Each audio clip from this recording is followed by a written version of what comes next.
Hello, I'm Jane Pilcher from Nottingham Trent University, and my talk today is very much work in progress. It's based on an application for funding I'm making in relation to the pronunciation of names in higher education, student names in higher education. I'm going to begin my talk by explaining why this is an issue of interest and importance. But first, I want to begin by explaining where this topic fits into my broader work. Essentially, I use names and naming to analyse social identities and inequalities. Sociological work on identity has tended either to gloss over names or to ignore them completely. A case in point is the important work that Chris Schilling has done on the sociology of the body in relation to identity. Schilling argues that bodies are irreducibly important to the ongoing construction and reconstruction of identities. So identities are important for bodies, bodies are important for identities. But my question is, what about names? So in a 2016 article, I argued that embodiment and identity need also to be recognised as being inextricably intertwined with names and naming, because above all else, what forenames and surnames do is effectively identify an individual's body, legally, civil administratively, as well as socio-culturally. And it functions like that both for the individual person and for others with whom that person interacts. In my work, I've also focused on names and gendered identities and inequalities. So that's given you a flavour of my work on names, identities and inequalities. But of course, another important key set of embodied named identities are those around ethnicity. Names often convey ethnic racialized identities. Here I can cite a recent article by Zweisen and colleagues, which drew together findings from studies in the UK and in Europe and concluded that individuals with names seen to be minority ethnic names were less likely to be recruited by employers than persons with names perceived to be white names. The focus of my talk today then, student names in the context of cultural diversity, comes out of my broader interest in names, embodiment, identities and inequalities. Why is it important to look at this topic of the pronunciation of student names in higher education?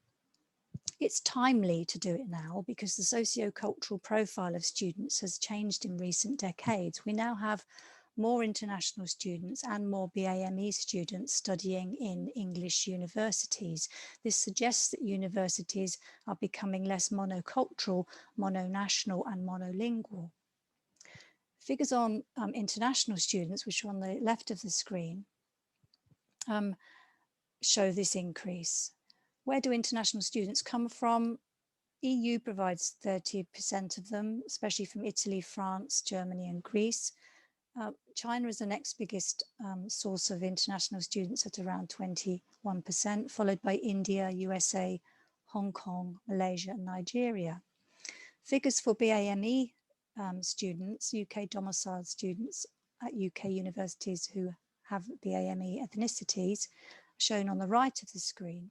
And it shows that about a quarter of the UK domiciled student populations at UK universities have a BAME background. During this time, of course, the profile of academic staff have also changed. Around 20% of academic staff at UK higher education institutions have a non-UK nationality. Again, this suggests that, universities are becoming less monocultural, mononational, or monolingual. But why might it matter if there is a greater diversity in student names linked to the growing numbers of international students and BAME students?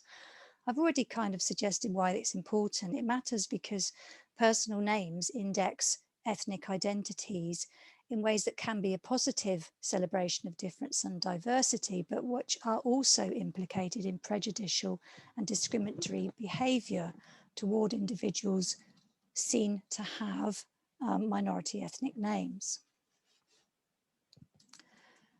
Another reason why it's interesting and important to look at the issue is that names are already seen to matter in higher education to some extent. We have anonymous marking to rule out conscious and unconscious bias, including on grounds of race and ethnicity.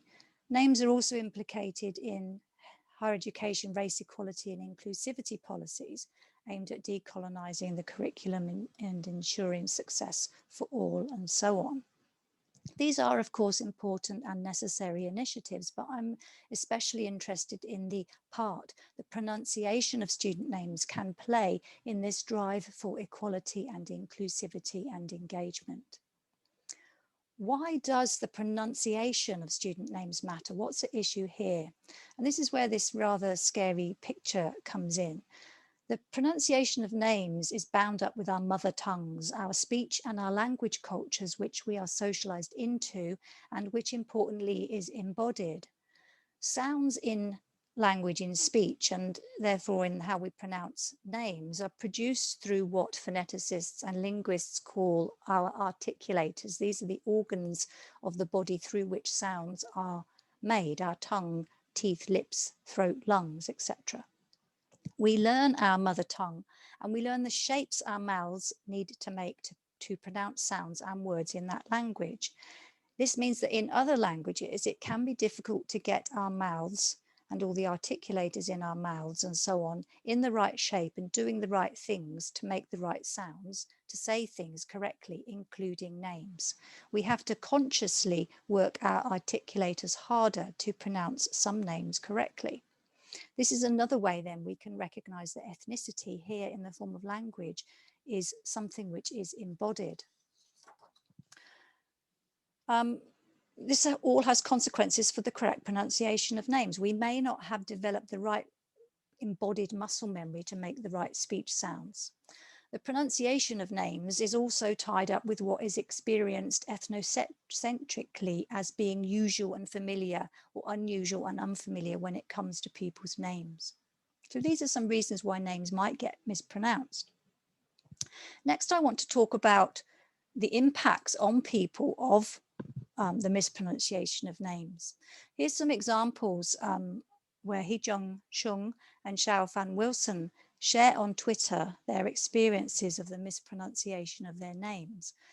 I did gain consent from Hee-jung and Xiao-Fan to use their quotes from Twitter here. Hee-jung wanted me to point out that the problem with the interaction shown in her tweet is not so much people's inability to pronounce her name correctly, but more about their unconscious bias in assuming that her name would be so difficult to pronounce that they rejected even the most simplest explanation of how to pronounce it correctly. Misspelling or mispronunciation of names matters. It has consequences for identities and equality and inclusivity.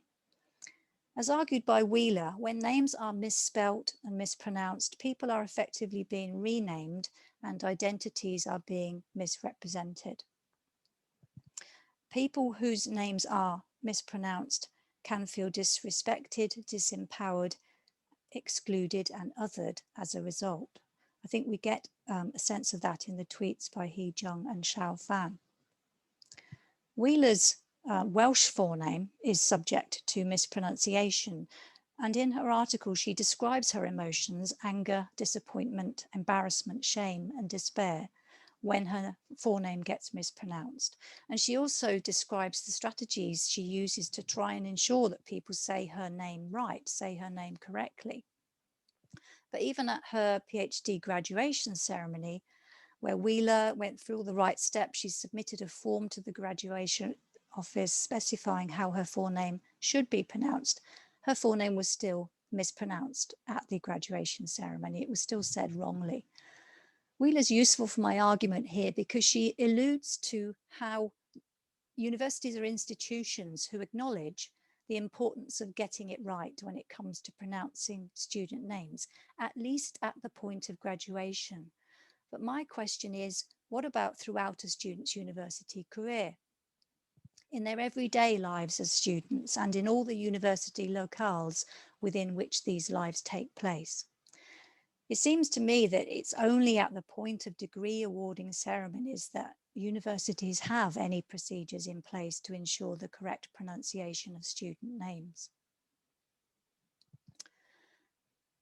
There are very few studies worldwide looking at this issue of the pronunciation of student names in education. There are a few. There's a grouping of studies which have been described as looking at the voluntary use of English names by some international students, for example, Chinese students studying in English-speaking countries. This practice is argued to be a pragmatic choice by some international students, driven by linguistic issues of writing and spelling and pronouncing foreign names, and relatedly their memorability for people in the host country. So it's aimed at kind of smoothing interactions between students and their host educators.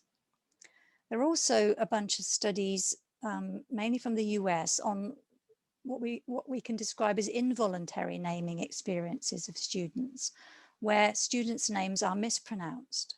And the argument here is that these practices, the mispronunciation of student names, reinforce cultural and racialized inequalities of privilege and power, and are a form of racial microaggressions.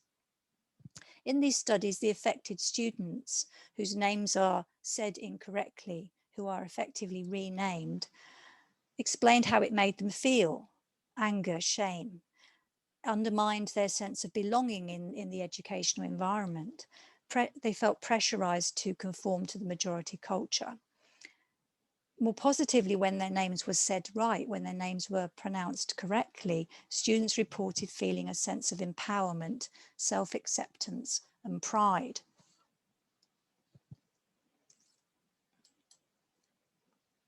So for me, this little bit of sociological work that has been done relating to student names and the pronunciation of student names raises a number of interesting issues that are worth investigating further, and specifically in the context of English universities. I'm particularly interested in examining students' experience and felt impacts related to the pronunciation or the mispronunciation of their names, including any othering and exclusion they may feel as a result.